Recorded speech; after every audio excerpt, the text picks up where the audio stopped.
Alright guys, today we're going to look at John Hancock and the seizure of liberty, or the liberty as John Hancock called it, but I've decided to call it the seizure of liberty because it really is one of the turning point events that direct us towards what's going to become or what's going to be called the Boston Massacre.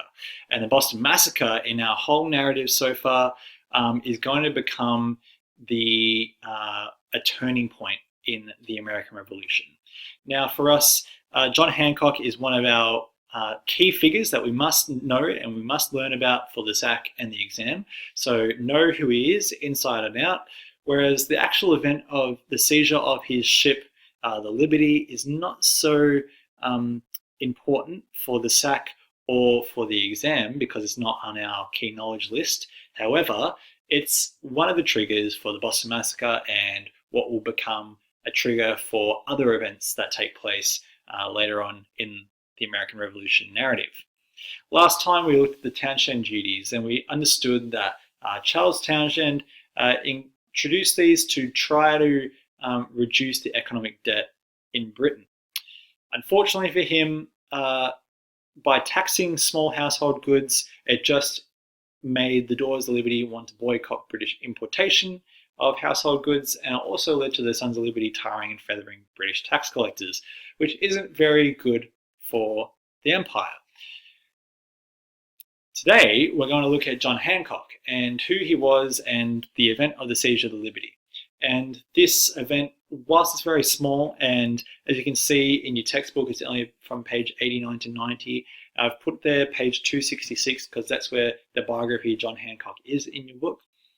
Whilst this event is tiny, it has several ramifications and it's significant for several different reasons. Now, who was John Hancock? He was born in Massachusetts. He's a wealthy Boston merchant and he's a shipbuilder, namely of the Liberty. He's a Boston councillor, a smuggler, and a patriot. Now, what does all this mean? Well, it means that John Hancock, he's born in Massachusetts. Remember, Massachusetts is central to the New England district, and it comes up time and time again as being a significant location for the American Revolution. As we'll soon know in a few lectures' time when we get to the Boston Massacre, the location of Massachusetts is important. You know, Boston being the capital of Massachusetts, so John Hancock being born in Massachusetts naturally recognizes his natural rights. He comes from a colony that understands his natural rights. It understands the role of mercantilism, and it's got a very heavy merchant based operation going. And so for a long time, John Hancock has been smuggling goods into the colonies using this ship called the Liberty. This predates French and Indian War, and as we've seen throughout the lead up to what will become the American Revolution, we've seen how the act of smuggling British goods has made Britain want to tax the colonies more and more. Now, obviously, when they do tax them, other things occur, but I guess one of the big key focal points is that the Sons of Liberty, who are often being the movement that is actually perpetuating damages on the British when they introduce taxes, they are merchants, and so it's not quite clear that if John Hancock was definitely part of the Sons of Liberty, but he would have been definitely inspiring the Sons of Liberty, and especially it's obvious that his focal point and his key concern is liberty. He's named his ship the Liberty. He is inspiring the Sons of Liberty. So John Hancock is kind of our representation of what liberty is. Unfortunately, though, what liberty is for John Hancock is smuggling, getting around British taxes and trying to act in rebellion against the British Crown. So what was actually the seizure of the Liberty? What was this event? This event was caused by the Townshend duties, the fact that John Hancock would have to pay taxes on household goods. And, he didn't want to do that. And he didn't want to do that for a long period of time. And so that's why he started smuggling in the first place. But, every time a tax was repealed, a new one was introduced. So just like the Standard Pact being repealed, and then the Townshend duties were introduced. And John Hancock didn't like this. So he tried to smuggle goods, and he became, or the British became very suspicious of John Hancock over a long period of time. Unfortunately for John Hancock, on this very day, he was approached by a disgruntled customs duty officer.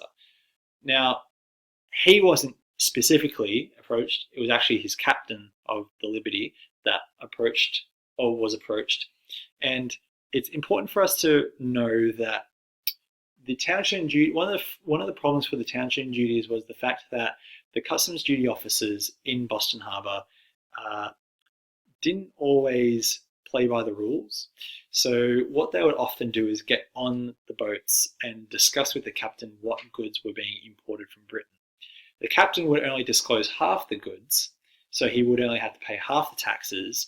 The customs duty officer, knowing this, would accept this and then also accept a small cash incentive for not disclosing that all the goods were being imported. So it was a bit of a trade-off. It was a win-win situation. The customs duty officer would receive some money, and the captain wouldn't have to pay as much tax. And also another underlying win for the customs duty officer was the fact that he wouldn't have the Sons of Liberty on his back. He wouldn't be at risk of being tarred and feathered by the Sons of Liberty. Unfortunately, though, this specific day when the Liberty sailed into Boston Harbor, a different customs duty officer approached the Liberty, jumped aboard, discussed with the captain what John Hancock was importing, and quickly realized that the captain wasn't going to play by the rules. He wasn't going to pay all the duties. The customs duty officer enforced the duties and said, no, you are going to pay because that's what the Townshend duties says. And as a result, the captain decides to throw or lock up the officer in the Liberty, in the brig, or in the onboard prison. That's what a brig is.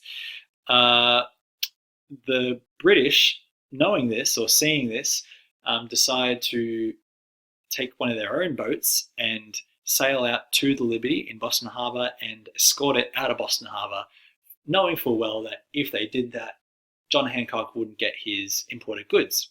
And without his imported goods, he couldn't sell. And if he couldn't be a merchant, he wouldn't have any money and he wouldn't have a job. So they were pretty much hoping that by escorting the Liberty out of Boston Harbor, it would really force John Hancock's hand to actually pay the Townshend duties. That didn't occur. Instead, a mob approached customs officers in Boston Harbor on land and beat them up and trashed their houses. And so there was a bit of a predicament for Francis Bernard, the governor of Massachusetts, as to whether or not he would strictly enforce the Townshend duties, or he would side with John Hancock and allow the Liberty to sail into Boston Harbor and order that the British ship would leave the harbor. He decided to go for the first option, and because he was a loyalist to the crown, and so he commanded that John Hancock end up paying duties. But in addition to that, he was also charged with smuggling offences by the crown. By now, it was really obvious that John Hancock was smuggling goods into Boston Harbor.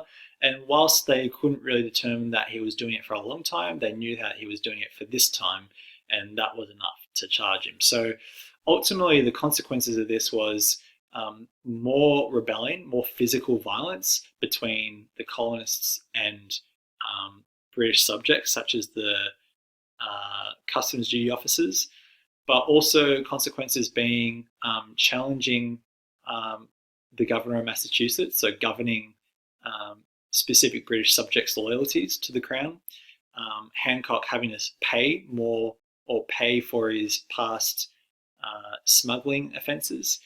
But also another consequence of this is really the fact that John Hancock becomes a bit of a symbol of liberty itself by trying to smuggle for so long.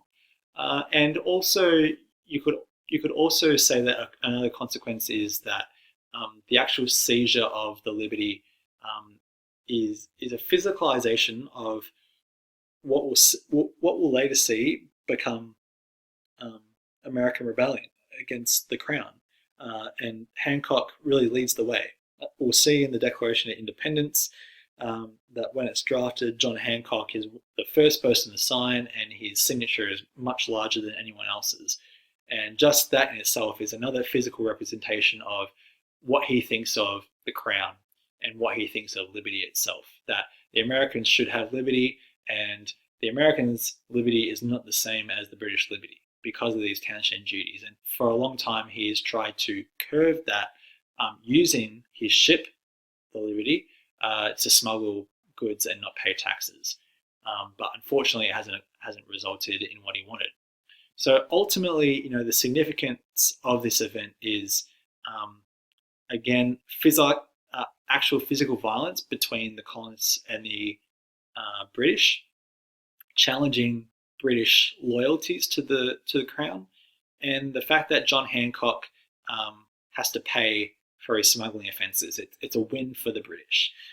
They still maintain strength and power and authority because they've been able to capture John Hancock.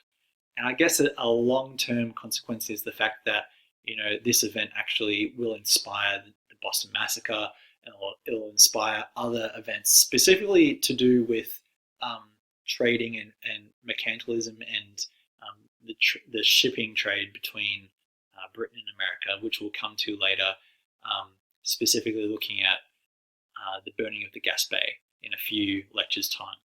But that's it. That's all I'm going to spend on John Hancock. Please make sure that you read up on him, get a good knowledge of him, because you would need to know him for the SAC and the exam.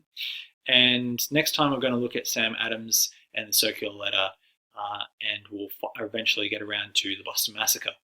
If you've got any questions, put them on the Google Classroom, or you can email me or see me in person in class.